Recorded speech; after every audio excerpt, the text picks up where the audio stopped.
Preste muita atenção em mim agora, porque o que você vai ouvir nos próximos 11 minutos pode ser o maior desbloqueio mental da sua vida. Existe uma verdade que ninguém te conta sobre a procrastinação, e ela não tem nada a ver com preguiça, fraqueza de caráter ou falta de disciplina. A verdade é que a maior parte do seu estresse, da sua ansiedade, não vem do que você faz, vem do que você deixa de fazer. A procrastinação é uma traição silenciosa. Ela parece inofensiva.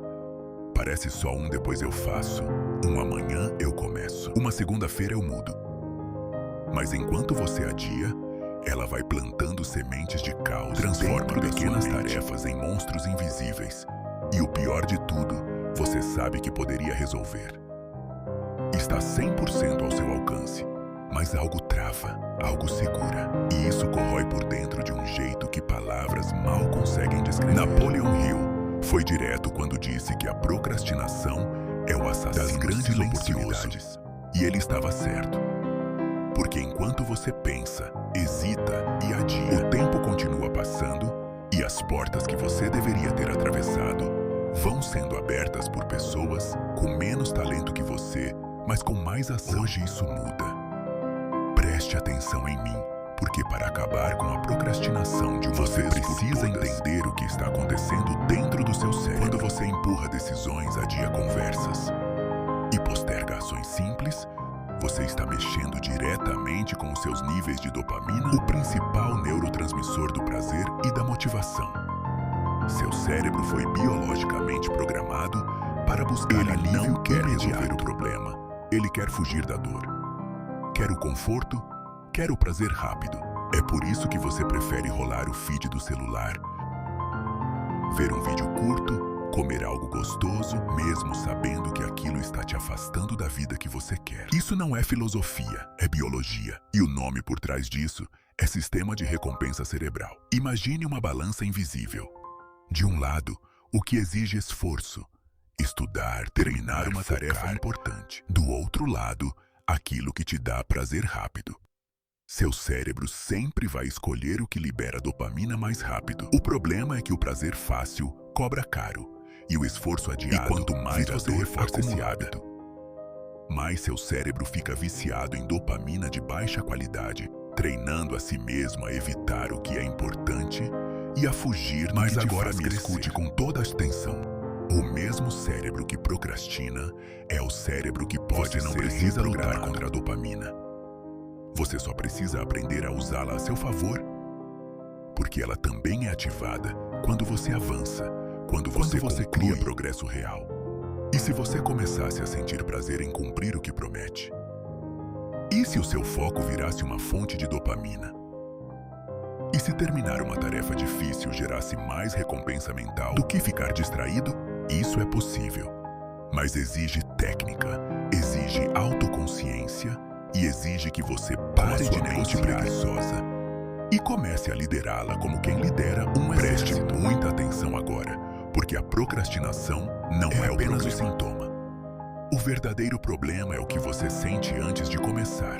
É o medo de falhar, a dúvida se vai dar certo, de fazer tudo perfeito. E às vezes, é só o cansaço mental de uma mente sobrecarregada e sem direção. Napoleon Hill identificou isso com precisão ao estudar os maiores realizadores da história. Tinham um sistema mental que os separava da paralisia. Eles não esperavam motivação para começar. Eles começavam e a motivação vinha como consequência. E foi exatamente isso que a neurociência comprovou séculos depois. O cérebro libera dopamina de verdade quando você começa, não esperar se sentir pronto é o maior erro. O início é desconfortável, sempre será. Mas se você ultrapassar os primeiros 3 a 5 minutos de resistência, seu cérebro muda o sinal. O que era dor, vira recompensa. Agora vou te entregar os 5 hacks que Napoleon Hill aplicava e que a neurociência confirma como os mais eficazes para quebrar a procrastinação definitivamente. O primeiro é a regra dos 5 segundos. Você pensou em fazer algo? Não espere em até 5 segundos. Levante, comece, dê o primeiro passo. Se você ultrapassa esse tempo, o cérebro racional entra e sabota com dúvidas, preguiça e desculpas. Haja antes de pensar. Isso ativa o córtex pré-frontal, o cérebro da ação, e silencia o cérebro da fuga. Napoleon Hill chamava isso de princípio da ação imediata. Sempre que identificava algo importante, agia nos primeiros momentos, sem permitir que a dúvida entrasse. Porque ele sabia que o momento de agir é quando a vontade depois ainda está viva. E junto com ela morre a sua chance de mudar o jogo. O segundo hack é a visualização do desconforto futuro. Em vez de imaginar o quanto é difícil começar, imagine como você vai se sentir se não fizer. Imagine a culpa, o peso mental, o atraso. Seu cérebro foge da dor, então use isso a seu favor. Crie dor antecipada para as ações não feitas e você vai agir para evitar esse sentimento. O terceiro hack é dividir tudo em blocos de 10 minutos. Seu cérebro odeia tarefas longas, mas ama pequenas vitórias. Tudo em blocos curtos. Foque por 10 minutos. Ao final de 3 blocos, você estará em estado de fluxo. O que era impossível se torna natural. Mas o importante é começar pequeno. O quarto hack é criar uma rotina de entrada fixa. Toda máquina precisa de um botão de ligar. Crie uma rotina fixa de início. Pode ser tomar um café, vestir uma roupa específica ou ensine seu cérebro. Quando isso acontece, eu entro em ação. Isso forma um gatilho automático que condiciona seu corpo sem precisar de força de vontade. E o quinto hack é criar ambiente sem escolha. Não confie em força de vontade. Ela é fraca e limitada. Confie em estrutura.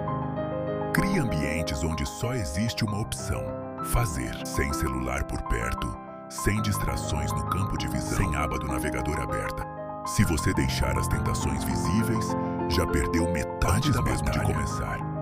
Preste muita atenção em mim agora, porque isso pode ser o que está te travando. Sem você perceber. A forma como você fala consigo mesmo define a forma como você age. Não são apenas sons, são códigos que programam o seu cérebro. A procrastinação se alimenta da linguagem fraca, da dúvida, da hesitação sutil. Toda vez que você diz, eu tenho que fazer isso, seu cérebro escuta obrigação, pressão, desconforto. Mas quando você troca por, eu escolho fazer isso, ou melhor ainda, eu sou o tipo de pessoa que faz isso, você reposiciona sua identidade. E isso muda tudo. Napoleon Hill dizia que você se torna aquilo que pensa ser. Mas antes de pensar, você fala. Você se escuta. E a sua mente acredita naquilo que você repete. Se todo dia você diz que está cansado, que não tem foco, seu cérebro aceita essa ordem como verdade. Ele molda sua química interna para que isso seja realidade. Mas se você muda a linguagem, você muda a biologia. E então muda o comportamento. Agora, e essa é a parte que transforma tudo, você precisa parar de olhar só para o agora. Pessoas que vivem presas ao presente imediato se tornam escravas da procrastinação. Mas pessoas que enxergam o futuro com clareza, agem com urgência. Porque quem vê longe anda rápido. Quem tem direção, quem tem força forte, supera qualquer como. Pare tudo agora. E imagine quem é você daqui a 1 ano, se parar de procrastinar hoje. Como seria sua mente, seu corpo, seus projetos, sua conta bancária, sua rotina? Visualize em detalhes. Veja com os olhos da fé racional, porque seu cérebro precisa de uma imagem forte para trabalhar com foco. E se você não der a ele uma visão, ele vai continuar operando no modo sobrevivência, reagindo ao dia, ao tédio, às vontades, às distrações. Napoleon Hill dizia que desejo ardente é o ponto de partida da realização. Mas esse desejo precisa ter rosto, nome, data e emoção, senão ele evapora. Procrastinar é esquecer quem você poderia ser. E o preço disso é alto demais. Mas aqui está a verdade mais importante de tudo que você ouviu hoje. Você vai falhar, vai errar, vai quebrar sua rotina, vai procrastinar de novo. E tudo bem. O que te derrota não é o erro, é a desistência. É quando você erra e transforma isso em identidade. Eu sou assim mesmo. Não, você não é a sua pior versão. Você é a sua constância, não a sua queda. Pessoas fortes não são as que nunca falham. São as que falham e voltam. As que perdem o foco por um dia e retomam no seguinte. As que se tratam com firmeza, mas também com compaixão. Por isso, sempre que cair, não diga eu fracassei. Diga eu aprendi e agora eu continuo. Porque enquanto você continuar, você ainda está vencendo, ainda está no jogo. E esse jogo só termina quando você decide parar. Então decida não parar. Agora é o momento de selar tudo que você ouviu aqui, com uma ação concreta. Não amanhã, não na segunda-feira, agora. Vá até os comentários e escreva: eu venci a procrastinação. Não escreva isso como um gesto simbólico vazio.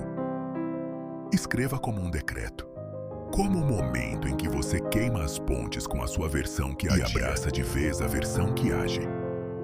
Porque enquanto o mundo adia, você age.